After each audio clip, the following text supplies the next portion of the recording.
നമ്മുടെ മലയാളികളും ഇന്ത്യക്കാരും ഒക്കെ ഇപ്പോൾ ഏറ്റവും കൂടുതൽ കുടിയേറുന്ന സ്ഥലങ്ങളിൽ പ്രധാനപ്പെട്ടതൊന്ന് UK ആണ്. സത്യമാണ്. നമ്മുടെ നാട്ടിൽ ഇപ്പം നഴ്സിംഗ് പാസ്സായവരാണ് യഥാർത്ഥം പറഞ്ഞാൽ ഏറ്റവും അധികം പോകുന്നത്. പിന്നെ അതെ. കെയർ അത്തരം ആളുകളുണ്ട്, വിദ്യാർത്ഥികളുണ്ട്. Care giver. സത്യത്തിൽ പറഞ്ഞാൽ ഇവിടെ നിന്ന് ഒരുപാട് പേര് ഇപ്പോഴും നിരന്തരം ഇപ്പോഴും പോയിക്കൊണ്ടിരിക്കുകയാണ്. UK നമുക്കൊരുപാട് സുഹൃത്തുക്കളും ബന്ധുക്കളൊക്കെ ഉണ്ട്. അതുപോലെ പല നമ്മുടെ നാടിൽ നാനാ ഭാഗത്തു നിന്ന് ആളെ അങ്ങോട്ട് പോയിക്കൊണ്ടിരിക്കുകയാണ്. പക്ഷേ കാര്യങ്ങൾ ഇപ്പോൾ അത്ര പന്തിയല്ല എന്നുള്ളതാണ് അവിടെ നിന്നുള്ള റിപ്പോർട്ടുകൾ സൂചിപ്പിക്കുന്നത്. അതായത് നമ്മുടെ ആൾക്കാരെല്ലാം ലക്ഷ്യമിടുന്ന ഒരു പെർമനന്റ് റെസിഡൻസ് പ്രശ്നം പദവിയാണ്, PR ആണ് അവർ ലക്ഷ്യമിടുന്നത്. അപ്പോൾ ഈ സ്റ്റുഡൻറ് വിസയിലും കെയർ ഗിവർ വിസയിലും അതുപോലെ തന്നെ മറ്റ് വിസകളിൽ പോകുന്നു. ഫാർമസിസ്റ്റുകൾ, നേഴ്സുമാർ, ഡോക്ടേഴ്സ്, അങ്ങനെ പല ഇതിൽ പോകുന്ന ആൾക്കാരാണ്. അപ്പോൾ ഇവിടുത്തെ ഏറ്റവും വലിയ പ്രശ്നം എന്താണെന്ന് ചോദിച്ചാൽ ഈ കുടിയേറ്റക്കാർ കൂട്ടത്തോടെ വരുന്ന ഒരു സ്ഥലമാണ് ഈ UK. അയർലൻഡ്, പിന്നെ അതുപോലെ UK മൊത്തം. അതിൽ ഇപ്പോൾ ഇന്നലെ വടക്കൻ അയർലൻഡിലെ ബെൽഫാസ്റ്റിൽ വെച്ച് ഒരു തദ്ദേശീയനെ, അതായത് അവിടുത്തെ ഒരു നേറ്റീവിനെ, അല്ലാണ്ട് സുഡാനിൽ നിന്ന് വന്ന ഒരു കുടിയേറ്റക്കാരൻ, അനധികൃത കുടിയേറ്റക്കാരൻ, അയാൾ കുത്തുന്നു. കുത്തി നടത്തിയെന്നുള്ള കുത്തയുടെ കണ്ണിൻ്റെ കാഴ്ച നഷ്ടമാകുന്നു. ഇയാൾ ഈ സുഡാനി ഇവിടെ വന്നിട്ട് 3 വർഷം ആയതാണ്. അപ്പോൾ അയാൾ PR-ന് അപേക്ഷിച്ചിട്ട് നിൽക്കുന്നയാളാണ്. പക്ഷെ അയാൾ എന്തിന് ഇയാളെ കുത്തി എന്നുള്ളത് ഇപ്പോഴും അല്ല, അതാണ് നമ്മൾ ചർച്ച ചെയ്യേണ്ട ഒരു കാര്യമാണ്. കാരണം ലോകത്ത് ഈ അഭയാർത്ഥികൾക്ക്, അനധികൃത അഭയാർത്ഥികൾക്ക് ഇത്രയും അഭയം നൽകുന്ന ഒരു രാജ്യം UK പോലെ ലോകത്ത് ഒരു രാജ്യമില്ല. എന്തൊക്കെ സൗകര്യങ്ങളാണ്, എല്ലാ സൗകര്യങ്ങളും. അതാണ് ഇപ്പം നമ്മൾ എങ്ങനെയെങ്കിലും അവിടെ ഈ ഫ്രാൻസ് വഴിയൊക്കെയാണ് സാധനം പലരും എത്താറുള്ളത്. അവിടെ ഈ മറ്റേ ബോട്ടുകളിലൊക്കെ അവിടെ എത്തിക്കഴിഞ്ഞാൽ പിന്നെ അവരൊന്നും ചെയ്യാൻ പറ്റില്ല. ഇവരെ കൊണ്ടുപോയി ഇവർക്ക് 5 നക്ഷത്ര ഹോട്ടലിലാണ് താമസം. ഇവർക്ക് എല്ലാവിധ സൗകര്യങ്ങളും, ഇവർക്ക് പോക്കറ്റ് മണിയുണ്ട്, പിന്നെ സുഖജീവിതമാണ്, ഇവരുടെ മക്കളെ പഠിത്തം, ഇതെല്ലാം ഭംഗിയായി നടക്കും. ഇതിനെതിരെ ബ്രിട്ടനിൽ UK വലിയ തോതിലുള്ള ജനകീയ പ്രശ്നം ഇപ്പോൾ വരികയാണ്. കാരണം അവർ നിജൽ ഫരാജിനെയൊക്കെ പോലുള്ള ആളുകൾ പ്രസ്ഥാനം ഉണ്ടാക്കി ഇത് ശരിയല്ല, ഇവരെല്ലാം കൂടെ ഇങ്ങനെ കയറി നിന്ന് നമ്മളെ അവസരങ്ങൾ ഇല്ലാതാക്കുകയാണെന്ന് പറഞ്ഞ് വലിയ തോതിലുള്ള പ്രശ്നങ്ങൾ ഉണ്ടാക്കുന്നുണ്ട്. ഇങ്ങനെ വന്ന ഇത്തരം അഭയാർത്ഥികളും അല്ലാത്ത വന്നവർക്ക് തന്നെ പലപ്പോഴും മറ്റ് പ്രശ്നങ്ങൾ സൃഷ്ടിക്കാറുണ്ട്. നേരത്തെ ഇത്തരത്തിൽ ആഫ്രിക്കയിൽ നിന്നോ മറ്റോ വന്ന ഒരു അഭയാർത്ഥി, അത് അഫ്ഗാനിൽ നിന്നോ വന്ന ഒരു അഭയാർത്ഥി ചില പെൺകുട്ടികളെ പീഡിപ്പിച്ച് റേപ്പ് ചെയ്ത കേസ് സംഭവം ഉണ്ടായിട്ടുണ്ടായിരുന്നു. അപ്പോൾ ഇതുപോലെ ഇവർ പലരും വലിയ തോതിലുള്ള ക്രിമിനൽ ആക്ടിവിറ്റീസ് നടത്തുന്നു. ഇവർ വെറുതെ 5-സ്റ്റാർ ഹോട്ടലിൽ അല്ല, ഒരു 18 വയസ്സുള്ള നോവാക്കോ അങ്ങനെ പറഞ്ഞൊരു യുവാവിനെ നമ്മുടെ ഒരു സിക്കുകാരൻ പോയി. സിക്കാരെ ആൾ കൃപാൺ എന്ന് പറയുന്നത് അവരൊരു ആചാരത്തിൻ്റെ ഭാഗം. കൃപാൺ എന്ന് പറയുന്നത് അവരുടെ കത്തി പോലത്തെ സാധനമാണ്. ഇതുകൊണ്ട് കുത്തി കൊന്നു ഒരാളിനെ. അയാളെ കുത്തി കഴിഞ്ഞിട്ടും ഇവരുടെ കൂടെ ആണ് ആൾക്കാർ നിന്നത്. അല്ല, ആദ്യം അവർക്ക് മനസ്സിലായില്ല. ഇയാൾ അവിടുത്തെ പോലീസ് വന്നപ്പോൾ പറഞ്ഞു ഇയാൾ എന്നെ വംശീയാധിക്ഷേപം നടത്തിയെന്നാണ് പറഞ്ഞത്, ഈ സിക്കാരെ പറഞ്ഞത്. അപ്പോൾ സ്വാഭാവികമായി വംശീയാധിക്ഷേപം നടത്തിയ സാഹിബിനെ പിടിച്ചോണ്ട് പോകും. പക്ഷേ അയാൾ അപ്പോഴേ പറയുന്നുണ്ട് എനിക്ക് കുത്തേറ്റിട്ടുണ്ട്, എനിക്ക് ശ്വാസം മുട്ടുന്നെന്ന് പറഞ്ഞിട്ട് അവർ മനസ്സിലായില്ല. അത് അയാൾ മരിച്ചുപോയി. പക്ഷെ ഇതിനകത്ത് വേറെ ഒരു പ്രശ്നം കൂടിയുണ്ട്. എന്താണെന്നറിയാം, ഈ കുടിയേറ്റക്കാർ ഈ തദ്ദേശീയരെ കുത്തുന്നു, ഇവർ ഇവിടെ നിന്ന് ചെല്ലുന്ന കുടിയേറ്റക്കാർക്കെതിരെ. പക്ഷേ ഇതിൻ്റെ മറ്റൊരു വശമുള്ളത്, നമ്മളെ UK നമ്മുടെ ഒരു സുഹൃത്ത് എന്നോട് പറഞ്ഞതാണ്, ഇവിടെ ഉള്ള തദ്ദേശീയരായിട്ടുള്ള ആൾക്കാർ ഈ കുടിയേറ്റക്കാരെ ഭീഷണിപ്പെടുത്തി പണം പിടുങ്ങുന്നുണ്ട്. അങ്ങനെയുണ്ട്. അതായത് നമ്മളിപ്പം പുറത്തോട്ടിറങ്ങുന്നു, നമ്മളവിടെ ജോലി ചെയ്യുന്ന ആളാണ്, നമ്മൾ കാൽനടയായിട്ടോ അല്ലെങ്കിൽ അവിടെ ഏറ്റവും കൂടുതൽ ഉപയോഗിക്കുന്ന സാധനം സൈക്കിളിൽ പോവുകയോ ഒക്കെ ചെല്ലുമ്പോൾ ഇവരെ തടഞ്ഞു നിർത്തി പണം ചോദിക്കും.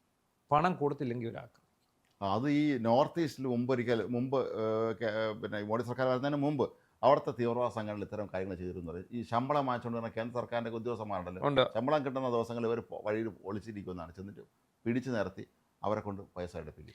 കയ്യിൽ പൈസ ഇല്ലെങ്കിൽ ഇവരെ കൊണ്ടുപോയി ATM കാർഡ് ഉണ്ടെങ്കിൽ അത് അടുത്ത ATM പിടിച്ചുകൊണ്ട് പോയിട്ട് അവിടെ നിന്ന് പൈസ എടുക്കും. അതാണ് അതേ പരിപാടി തന്നെയാണ് ഇവിടുത്തെ പരിപാടി. ഇവർ കത്തി കാണിച്ച് ഭീഷണിപ്പെടുത്തിയിട്ട് ATM കാർഡ് ചോദിക്കും. അതിന് ഇന്ത്യക്കാരായിട്ടുള്ള ആൾക്കാർ എന്ത് ചെയ്യുന്നറിയാം, അവർ 2-3 ATM കാർഡ് കൈവെക്കുന്നതെന്ന് പറഞ്ഞാൽ പണമുള്ള ATM കാർഡ് ഒരിക്കലും ഒരു പുറത്ത് കാണിക്കില്ല. എന്നാൽ ഇതിനകത്തൊരു 10 പൗണ്ടോ 20 പൗണ്ടോ ഇട്ടിട്ട് ATM കാർഡ് എടുത്തിട്ട് കയ്യിൽ വെച്ച് ഇവന്മാർ വന്ന് ഭീഷണിപ്പെടുത്തി ചോദിക്കുമ്പോൾ കൊടുത്തില്ല, ഇവർ കുത്തും കത്തിയുമായിട്ടാണ്. അപ്പോൾ ഇത് കൊടുത്തും പാസ്വേഡും പറഞ്ഞു കൊടുക്കും. അതിനകത്ത് പോയി ഇവന്മാർ ഇത് എടുത്തുകൊണ്ട് പോകും. പിന്നെ ഇനി ഒന്നുമില്ലെന്ന് വിചാരിക്കുക, നമ്മുടെ ശരീരത്ത് ആഭരണം ഉണ്ടെങ്കിൽ അത് പിടിച്ചു പറിക്കും, അതല്ലെങ്കിൽ മൊബൈൽ ഫോൺ പിടിച്ചു പറിക്കും. ഇങ്ങനെ എന്ത് സാധനം അത് തദ്ദേശീയരാണ് ചെയ്യുന്നതെന്ന് ഓർത്തോണം. അവിടെ മാന്യമായിട്ട് ജോലി ചെയ്ത് ജീവിക്കുന്ന മലയാളീസിൻ്റെ ഇടയ്ക്ക് ഇവർ കൊള്ളയടിക്കലാണ്. നമ്മുടെ നാട്ടിൽ നിന്ന് ഉദാഹരണം പറയുന്നത്, നമ്മുടെ നാട്ടിൽ നിന്ന് കേരളത്തിൽ വർക്കല പിന്നെ 5 തെങ്ങ ഭാഗത്ത് നിന്ന് അവിടെ നമ്മളൊക്കെ ചില ബന്ധുക്കൾ പണ്ട് ഇതുപോലെ ഈ സിംഗപ്പൂർ പോയിരുന്ന ആളെന്ന്, സിംഗപ്പൂരായിരുന്നില്ല ആദ്യത്തെ ലക്ഷ്യസ്ഥാനം. സിംഗപ്പൂരിൽ പിന്നീട് എല്ലാവരും കൂട്ടത്തോടുകൂടി UK ഒരു പലായനം ഉണ്ടായിരുന്നു. ഈ ശരിക്കും പറഞ്ഞാൽ വർക്കലക്കാർക്ക് വേണ്ടി ചില പ്രത്യേക തെരുവുകളിൽ താമസിക്കുന്ന മുഴുവൻ വർക്കലക്കാരാണെന്നൊക്കെ പറഞ്ഞു കേട്ടിട്ടുണ്ട്.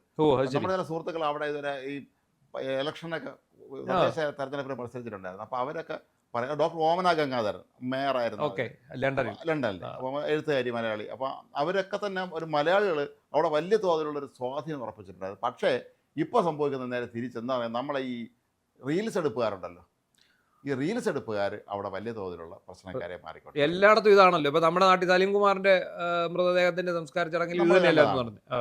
അപ്പൊ ഈ റീൽസ് എടുപ്പുകാർ നമ്മുടെ ആൾക്കാരെ കൂടെ പണി മേടിച്ചു തരികയാണ്.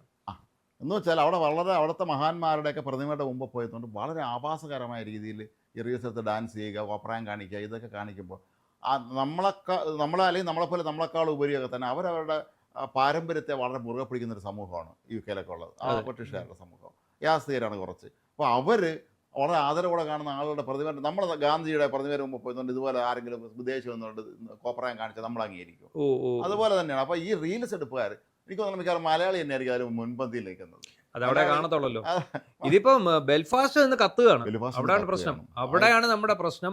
ബെൽഫാസ്റ്റ് ഭയങ്കര അക്രമ സംഭവങ്ങൾ അരങ്ങേറുകയാണ്. അവര് നമ്മളെ ആരോ പള്ളി മേടിച്ചിട്ട് എന്തോ ബിൽഡിംഗ് ആക്കി മാറ്റാൻ ശ്രമിക്കുന്നു, അതെല്ലാം തീ വെച്ചു. അതുപോലെ മലയാളികൾ, ഇന്ത്യക്കാർ, കുടിയേറ്റക്കാരായിട്ടുള്ള ആൾക്കാർ ആരും വീടിന് പുറത്തിറങ്ങരുത്, വീട്ടിൽ തന്നെ അടച്ചിരുന്നോളാനാണ് പറഞ്ഞത്. അതുപോലെ ഇവര് ഭയങ്കരമായിട്ട് വാടകയൊക്കെ കൂട്ടി എന്ന് പറയും.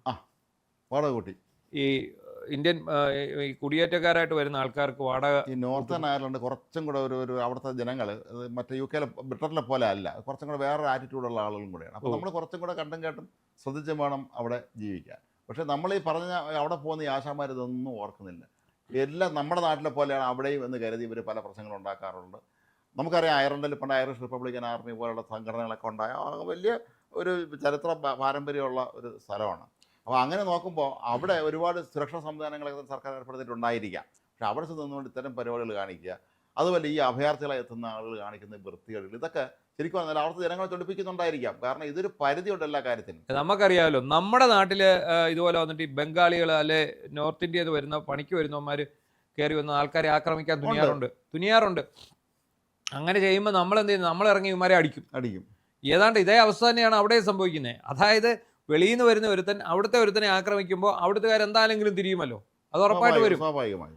അതൊരു കാര്യം. പക്ഷേ അതേ സമയം തന്നെ അവിടെ നമ്മളല്ലാത്ത ചൂഷണങ്ങൾക്ക് വിധേയരാകുന്നു എന്നുള്ളത് ഞെട്ടിക്കുന്ന ഒരു വസ്തുത തന്നെയാണ്. കാരണം അതിന് വേറെ ചോദ്യവും പറച്ചിലൊന്നുമില്ല.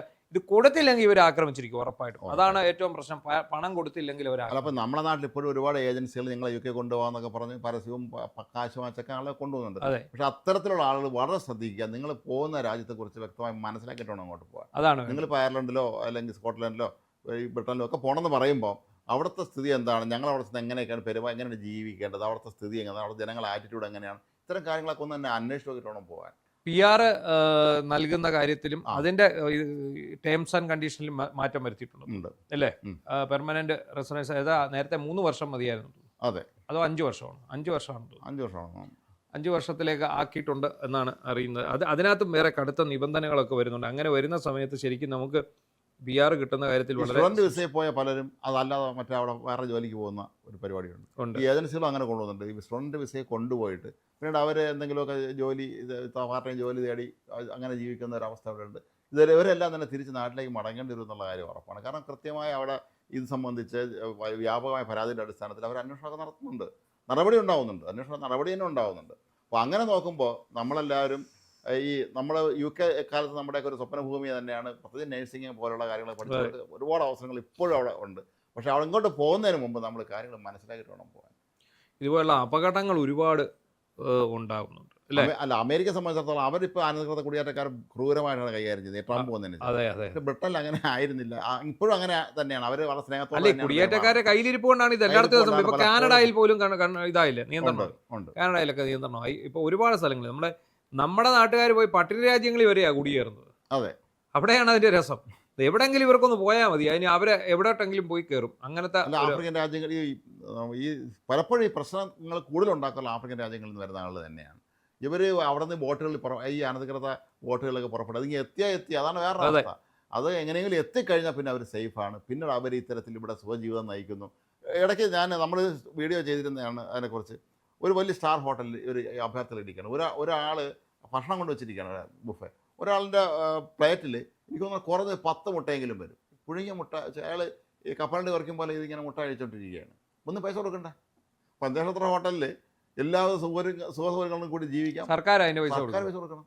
അല്ല, ഇത് നമ്മൾ കേട്ട് നമുക്കത് അത്ഭുതമാണ് ഇത് കേൾക്കുമ്പോൾ ഇങ്ങനെ. കാരണം ഇത് വേറെ രാജ്യത്ത് ഈ പരിപാടിയില്ല.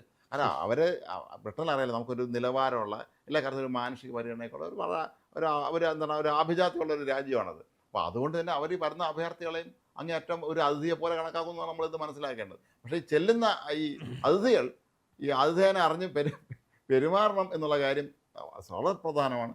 അതല്ലെങ്കിൽ ബെൽഫാസ്റ്റ് ഉണ്ടായ പോലെ സംഭവങ്ങൾ ഉണ്ടാവുകയും നമുക്കൊരു പുറത്തിറങ്ങാൻ പോലും പറ്റാത്ത അവസ്ഥ ഉണ്ടാവുകയും ചെയ്യും. ഇത് അങ്ങേറ്റം വേദനാകരമാണ്. അപ്പോൾ ഏതായാലും വിദേശ രാജ്യങ്ങളിൽ പ്രത്യേകിച്ച് UK പോകുന്ന എല്ലാവരും വളരെ ശ്രദ്ധയോടെ ഈ കാര്യം ഈ വാർത്തകൾ ഇതുമായി ബന്ധപ്പെട്ട വാർത്തകളൊന്ന് ശ്രദ്ധിക്കണം. കാരണം ഇത് നിങ്ങളിത് മനസ്സിലാക്കിയിട്ട് വേണം അങ്ങോട്ട് പോകാൻ. അതല്ലെങ്കിൽ വലിയ തോതിലുള്ള പ്രശ്നത്തിലായിരിക്കും നിങ്ങൾ ചെന്നപ്പെടുക.